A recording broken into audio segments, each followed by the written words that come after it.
जीना यहाँ मरना यहाँ, इसके सिवा जाना कहाँ।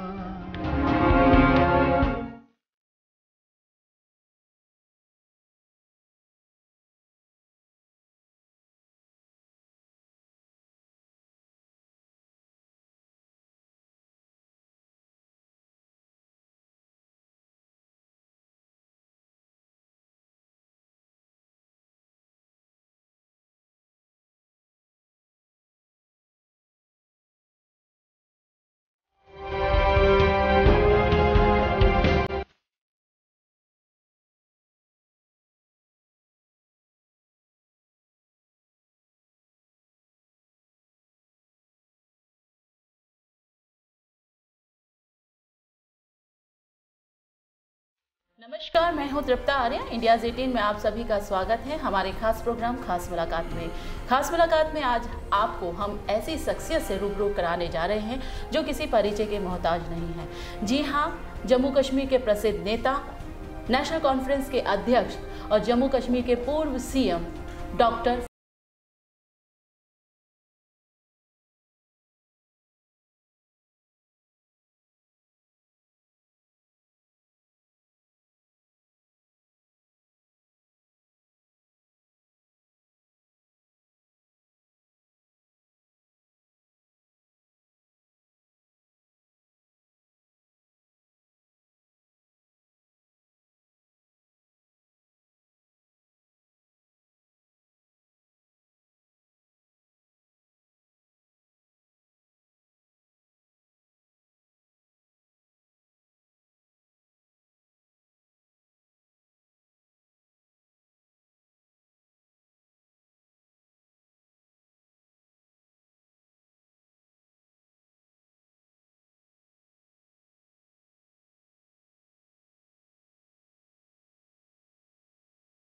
फिर जब बचपन से निकला और कॉलेज तक पहुंचा, तो कॉलेज में पहुंचते पहुंचते काफ़ी कुछ बदलाव आ गया था। वालिद प्राइम मिनिस्टर बन गए, हम कॉलेज में आ गए। कॉलेज की ज़िंदगी स्कूल से ज़रा अलग होती है। स्कूल में काफ़ी रिस्ट्रिक्शंस होती हैं, कॉलेज में इंसान अपने आप को आज़ाद समझता है। कॉलेज से आए, कॉलेज में कॉलेज की ज़िंदगी कुछ अजीब होती है। उसके बाद अल्लाह की मेहरबानी से मुझे मेडिकल कॉलेज में आने का मौका मिला, तो मेडिकल कॉलेज में गया जयपुर में। वहाँ पहली दफ़ा मैंने वो ज़माना देखा, पहले जब मैं गया, कि वहाँ रैगिंग होती थी, बहुत सख्त रैगिंग होती थी हमारे दिनों में, और गालियाँ वालियाँ बहुत मारते थे।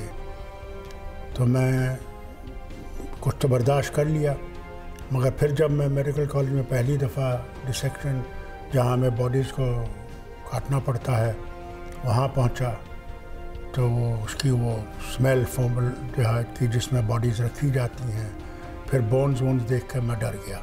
तो मैं मेडिकल कॉलेज से भाग गया।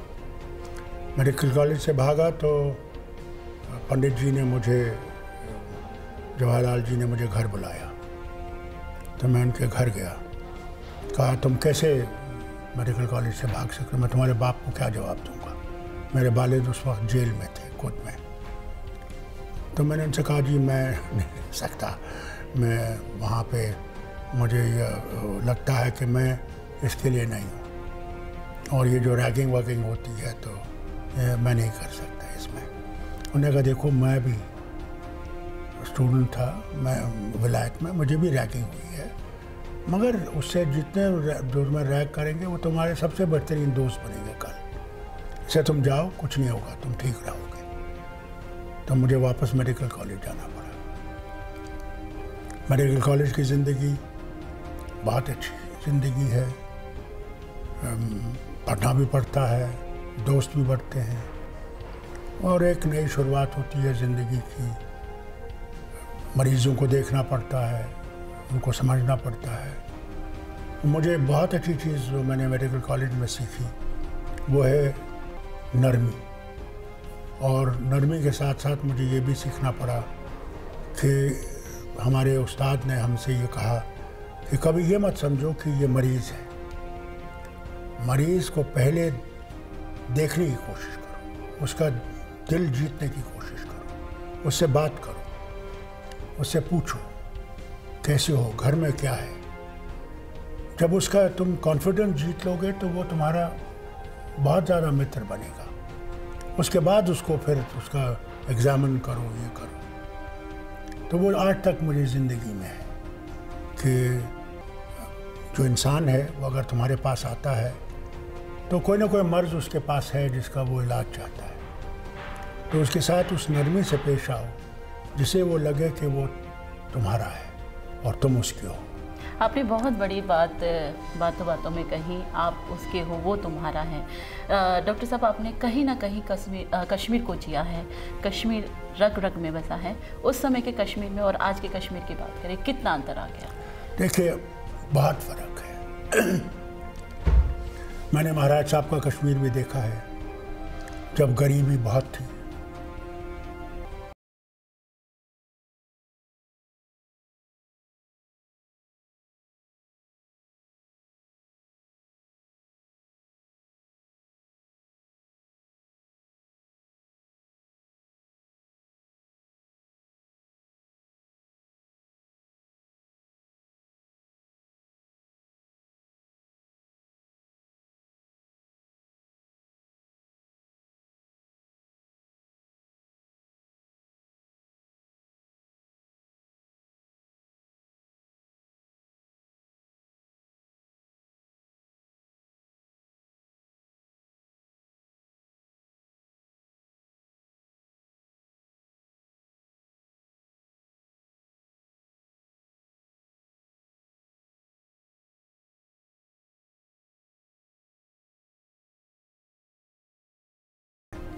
अब देखिए, जिस तरह ये आज मैत्री का हो रहा है, उस वक्त आप मैत्री का सोच भी नहीं सकते थे, क्योंकि माँ बाप को ये समझते थे कि ये ऊपर वाले की देन है। जब तक माँ बाप घर में हैं तो घर में खुशी है, घर में सब लोग उसकी रहमत से रह रहे हैं। मगर आज क्या हालत है, आज माँ बाप को बाहर कर देते हैं। जिसने सब कुछ दिया है बच्चे के लिए, उसको रास्ते पे या मंदिर में छोड़ देते हैं।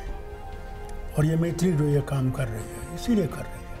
वो उस वक्त ये हो नहीं सकता था, कोई सोच भी नहीं सकता था कि माँ को एक आश्रम में रहना पड़ेगा, जिसका मैत्री आजकल इंतज़ाम कर रही है। ये कभी हम सोच नहीं सकते थे। उस वक्त सच्चाई बहुत थी, लोगों में एहतराम था, एक दूसरे की मोहब्बत थी एक दूसरे की। आज हम लोग मंदिर और मस्जिदों की लड़ाई लड़ रहे हैं, इसलिए कि अगर हम तरक्की की लड़ाई लड़ें कि हमारी सड़क बने, हमारे लिए पानी साफ आए, स्कूल हो, अस्पताल हो और हम लोग अच्छी तरह से रह सकें, वो नहीं सोचते। आजकल हम सिर्फ ये सोचते हैं कि हम कैसे ऊपर उठें और दूसरा गिर जाए। उस ज़माने में ये था कि अगर कोई नीचे गिरा हुआ है तो इंसान कोशिश करता था उसको उठाने की। वो चीज़ मर रही है। आपने बहुत बड़ी बात कही कि इंसान का इंसान होना बहुत ज़रूरी है।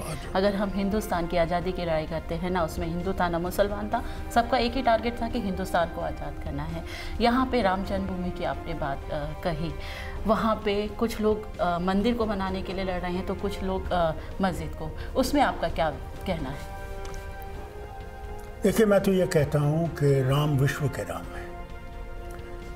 उनकी पुस्तकें जो आप लोगों की हैं उनमें लिखा हुआ है। तो अगर राम विश्व के राम है तो वो सबके राम है, कोई माने या ना माने। हम मुसलमान अल्लाह को रब्बुल आलमीन कहते हैं, कभी रब्बुल मुस्लिमीन नहीं कहते। ये नहीं कहते कि वो सिर्फ मेरा रब है, कोई माने या ना माने।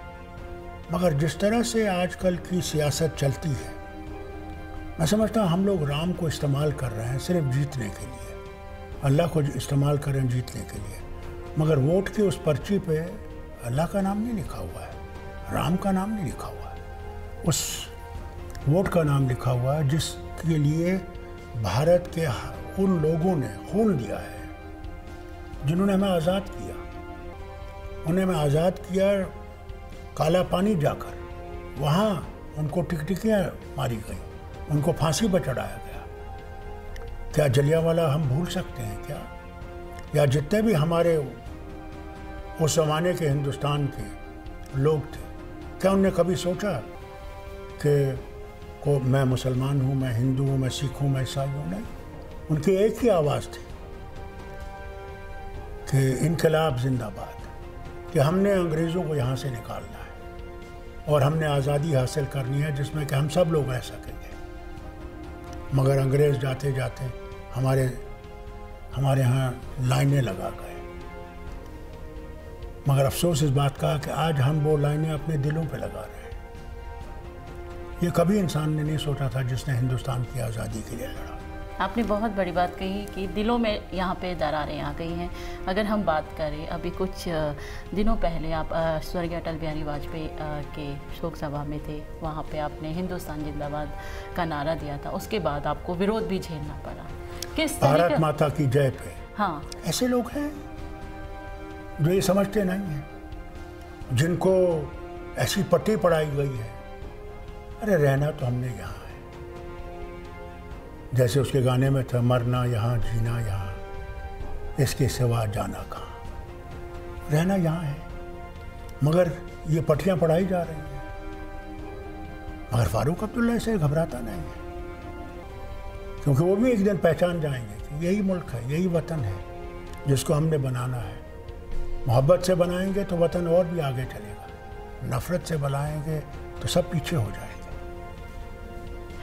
फारूक जी, अब बात करते हैं कश्मीर, क्योंकि कश्मीर कहीं ना कहीं बहुत हॉट मुद्दा रहा है।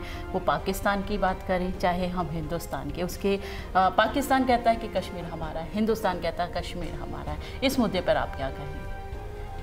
मैं कहूँगा कि ये कश्मीर हमारा है और जो पाकिस्तान के नीचे कश्मीर है वो उनका है, और इस बात पे हमें आ जाना चाहिए, क्योंकि वो भी एक न्यूक्लियर मुल्क है, ये भी एक न्यूक्लियर मुल्क है। कितने करोड़ों को आप मारेंगे एक छोटी सी चीज़ लेने के लिए? पहले तो हम अपना वतन संभालें। अगर हम अपना वतन नहीं संभाल सकते तो दूसरे वतन को लेकर क्या करेंगे? हमें कोशिश ये करनी चाहिए कि उस वतन को भी हम समझाएं कि हम उनसे नफ़रत नहीं करते, हमें उनसे इतनी मोहब्बत है जितनी अपने वतन से मोहब्बत है। मगर उनसे ये कहना चाहते हैं कि बैठ जाओ और बैठ के इसको सुलझाने की कोशिश करो। युद्ध कोई रास्ता नहीं है, बातचीत से ही हम लोग, देखिए आज अगर करतारपुर की कॉरिडोर खुल गया, वो बातचीत से ही तो खुला, मोहब्बत से ही खुला, और दूसरे रास्ते भी मोहब्बत से खुल सकते हैं। इसलिए हमें कोशिश करनी चाहिए, और मुझे उम्मीद है कि जब इलेक्शन ख़त्म हो जाएंगे तब तक तो ये ज़ोर रहेगा, और जब इलेक्शन ख़त्म हो जाएगा मुझे दिखता है कि वो वक्त आ जाएगा जबकि और कदम उठाए जाएंगे इस मसले को हल करने के लिए। बहुत बड़ी बात बोली, मसले को हल करने के लिए कदम उठाए जाएंगे। अब कश्मीर में पत्थरबाजियों की बात करते हैं, हालांकि आपने कहा है कि जो कर रहे हैं वो गलत है। कब तक, अगर हम बात करें, इंडियन आर्मी को टारगेट वहाँ पे बनाया जाता है पत्थरबाजों, कुछ कहना चाहते हैं इस मुद्दे पर? बहुत हॉट मुद्दा। देखिए क्यों हो रहा है, कहीं तो नफरतें हैं, क्यों ये नफरतें? अगर हमारे कश्मीरी बच्चों को यूनिवर्सिटी में यहाँ मारा जा रहा है, यहाँ मुसलमानों को ये कहा जा रहा है कि तुम यहाँ रह नहीं सकते, तुम्हें अपना सब कुछ बदलाना पड़ेगा अगर तुम्हें हिंदुस्तान में रहना है, तो कैसे हमारे बच्चों पे इसका असर नहीं होगा? क्या हमारे लोगों पे इस नफ़रत का असर नहीं होगा? हमें पहले इन नफ़रतों को अपने वतन में दूर करना है। हमें लोगों को ये दिखाना है कि नहीं, हमें तुम्हें ज़मीन से प्यार नहीं है, हमें तुम्हारे से प्यार है, हम तुम्हें अपने सीने से लगाना चाहते हैं। जब तक वो नहीं होगा पत्थरबाज बंद नहीं होंगे, क्योंकि उनको ये लगता है कि उनका मुस्तकबिल हिंदुस्तान में नहीं है। हम लोग यहाँ बच नहीं सकते जब तक ये नफ़रत रहेगी। हमें इस नफ़रत को पहले दूर करना है, डुबाना है, उनको ये आश्वासन देना है कि नहीं, तुम भी यहाँ खुशहाली से रह सकते हो, हमें तुम्हारी मोहब्बत चाहिए, तुम्हारी ज़मीन नहीं चाहिए, तुम हमारे साथ मोहब्बत से रहो। इसीलिए वो चीज़ हो रही है। आज अगर वहाँ फ़ौज ये कर रही है, वो सिर्फ इसलिए नहीं कि कश्मीरी कर रहा है, इसलिए भी कि हमारे जो पड़ोसी है वो भी इसको चिंगारी दे रहा है। वही इनको उस्का रहा है। अभी देखिए जो इनने मारा है आदमी तो पाकिस्तानी था, उन्होंने एक जर्नलिस्ट को भी मारा। वो जर्नलिस्ट का क्या कसूर था? वो तो ट्रैक 2 में भी था, पाकिस्तान भी अभी गया था कि किसी तरीके से इस मामले को सुलझाया जाए। तो कोई ताकत है जो ये मामले को सुलझाना नहीं चाहती, जो समझती है कि जब तक ये मामला सुलझेगा नहीं उनकी खीर पकती जाएगी। राजनीतिक स्टैंड इसको हाँ, समझ लिया। मैं समझता हूँ कि इस खीर को बंद करना ज़रूरी है। हम उंगली नहीं उठाएंगे। फौज को भी अपना काम करना है, पुलिस को भी अपना काम करना है, उनका फ़र्ज़ है कि वो देश में अमन लाए। मगर इसमें एक मुसीबत ये भी है जो ये पैलेट गन है। अभी देखिए एक बच्ची को, जिसका कोई कसूर नहीं, कुछ महीनों की बच्ची है, अगर उसकी आंखें जा सकती हैं तो इससे दर्द ही तो बढ़ता है, इससे कोई मोहब्बत तो नहीं बढ़ती। इससे ऐसी चीज़ें हमें बंद करनी चाहिए जिनसे कि लोगों के दिलों पे जख्म लगे। हमने भारत से इलाहा किया तब किया जबकि वहाँ से नारे तकबीर के नारे मारे जाते थे और हम 80% मुसलमान थे। हमें पाकिस्तान जाना चाहिए था। हमने क्यों नहीं पाकिस्तान माना? हमने कहा नहीं, हमें महात्मा गांधी का हिंदुस्तान चाहिए, जहाँ सब रहें, हिंदू मुसलमान सिख बराबर रहें। बहुत बड़ी बात यहाँ पे बोली है। हिंदुस्तान का मतलब ही है हिंदू धर्म के सभी, चाहे वो मुस्लिम हो या सिख हो या ईसाई हो, सब मिलकर यहाँ पे रहें, तभी हिंदुस्तान आगे बढ़ेगा। और जिस तरीके से डॉक्टर साहब ने कहा, प्यार सबसे बड़ी चीज़ है जो हर चीज़ को ख़त्म करेगा। सर, अब आपकी लाइफ के बारे में बात करते हैं। हमने कई बार देखा है कि आपने माता की भेंटें गाई हैं, अब गाना गाते हैं, क्या है पूरा जानना चाहती हैं इंडियाज़ 18 की टीम। बहुत बड़ी बात है, कई बार हमने सुना भी है आपके सोशल मीडिया में आपको गाते हुए भी। देखिए, ज़रूर मैं गाता हूँ, इसमें कोई शक नहीं है। जीना यहाँ मरना यहाँ, इसके सिवा जाना कहाँ। जीना यहाँ मरना यहाँ, इसके सिवा जाना कहाँ। बहुत बड़ी बात कही, हमें जीना भी यही है और मरना भी यही है। डॉक्टर साहब, अगर हम बात करें, आप हमेशा हंसते रहते हैं और कहीं ना कहीं आप लोगों के लिए प्रेरणा का स्रोत भी हैं। कभी डॉक्टर साहब ऐसे हुए, काफ़ी कश्मीर को देखकर बहुत दुखी हुए, आंखों में आंसू आ गए कि आपने कश्मीर आपके खून में है, आपके दिल में है, आपके दिमाग में है, आपने कश्मीर को जिया है। वो कौन है जो रोता नहीं है? मगर रोना इंसान अलग अकेला रोता है, हंसता है तो सबको हंसाता है। इसलिए मैं रोता हूँ, अलग रोता हूँ, कोशिश ये करता हूँ कि मैं लोगों को हंसाता रहूँ। मेरा एक मोटो है, लिव एंड लेट लिव, जियो और जीने दो। अल्लाह करे कि मैं मरते दम तक इसी पे जीऊँ, कि खुद भी जीऊँ और दूसरों को भी जीता हुआ देखूँ, खुशी देखूँ। और अल्लाह करे कि मैं ऐसे हिंदुस्तान को देख सकूँ जिसमें कोई गरीब नहीं हो, कोई भूखा नहीं हो, कोई नंगा नहीं हो, और हर एक के सर पे छत हो, और हर एक खुशी से ये कहे, ये नहीं कि मुझे क्या चाहिए, ये कहे कि मैं क्या दे सकता हूँ। मैं उस हिंदुस्तान को देखना चाहता हूँ कि अल्लाह करे कि मरने से पहले मैं उस वतन को देख सकूं। जैसे मुझे याद है, कैनेडी ने एक दफ़ा कहा था, don't ask what nation can do for you, say what you can do for the nation. अल्लाह करे वो दिन आए जब हम लोग खुशी से चल सकें, प्यार से चल सकें और एक दूसरे का हाथ पकड़ के चल सकें, वो हिंदुस्तान बन सके। वही गांधी का ख्वाब था, वही नेहरू का ख्वाब था, वही उन लाखों का ख्वाब था जिन्होंने अपनी जानें इस वतन के लिए कुर्बान की है। अल्लाह करे कि आप और हम उस वतन को देख सकें। अब लोकसभा इलेक्शन की तैयारी हर जगह जोर पकड़ रही है, किस तरीके की तैयारी आप लोगों की तरफ से? देखिए, मैं समझता हूँ लोकसभा की क्या, जितने भी इलेक्शन हैं, मैंने देखा है कि इलेक्शन लोगों को बांट रही है, हिंदुस्तान को मजबूत नहीं कर रही है। मैं आपके ज़रिए, इस टेलीविज़न के ज़रिए अपने लीडरों से, अपने साथियों से यही कहूँगा वतन को बांटने की कोशिश मत करो वोट के लिए, बल्कि कोशिश ये करो कि हम वतन को जोड़ सकें। और जब आप प्रोपेगेंडा करें तो वो बातें कहें जो आप कर सकते हैं। वो झूठ मत बोलिए कि मैं ये कर दूंगा, वो कर दूंगा। 5 साल के बाद हमारा सर नीचे गिर जाता है। वक्त आ गया है जब आप लोगों को भरोसा नहीं रहा कि लीडर जो कह रहा है वो कर सकेगा। इससे मेरी सिर्फ आपसे यही विनती है कि वही कहिए और वतन को जोड़ने की बात कहिए, डेवलपमेंट की बात करिए, गरीबी को दूर करने की बात करिए, बीमारी को दूर करने की बात करिए, बदहाली को दूर करने की बात करिए, और जो किसानों की हालत है उसको ठीक करिए। उसके लिए कहिए हम लोग क्या क्या कर सकते हैं, और लोगों से मदद मांगिए, क्योंकि लोग बहुत बड़े हैं यहाँ पे, उनके दिल बहुत बड़े हैं। वो आप 2 कदम चलेंगे, लोग 10 कदम चलेंगे, मगर ईमानदारी से करिए। वही हमारे वतन को बनाएगा। और वही मैं चाहता हूँ कि इस इलेक्शन में क्या, जितने भी इलेक्शन आए उनमें मेहरबानी करके दिल जोड़िए, वतन जोड़िए। दिल और वतन जोड़ेंगे तो हम भी जिएंगे, आप भी जिएंगे। डॉक्टर साहब, इंडिया 18 के दर्शक आपको सुन रहे हैं। जाते जाते एक संदेश देश की युवा पीढ़ी को और देश को कुछ देना चाहेंगे? मैं युवा से ये कहूँगा,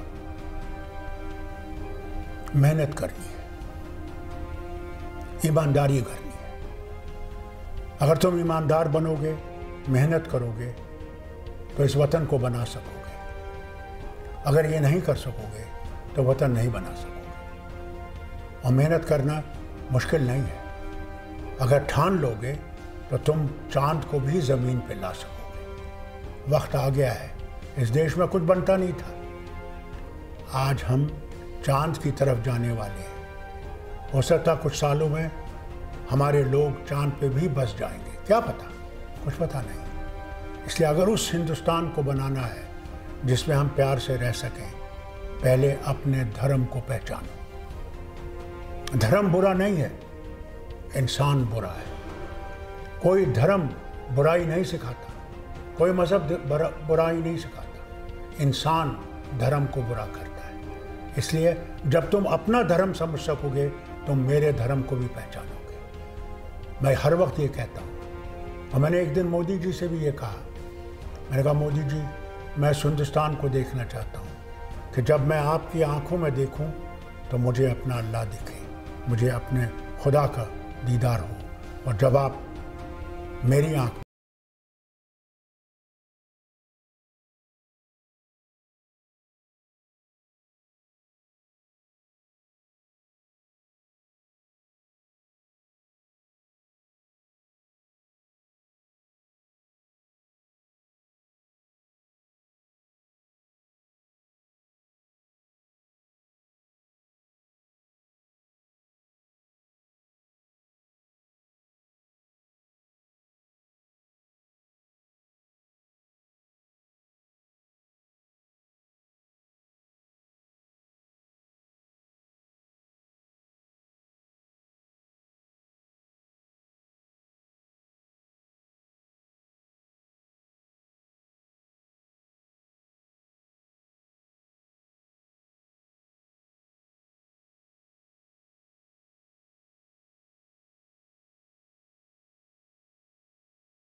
होगा, तभी हमारा हिंदुस्तान आगे बढ़ सकता है। आज के लिए बस इतना ही, लेकिन आप सब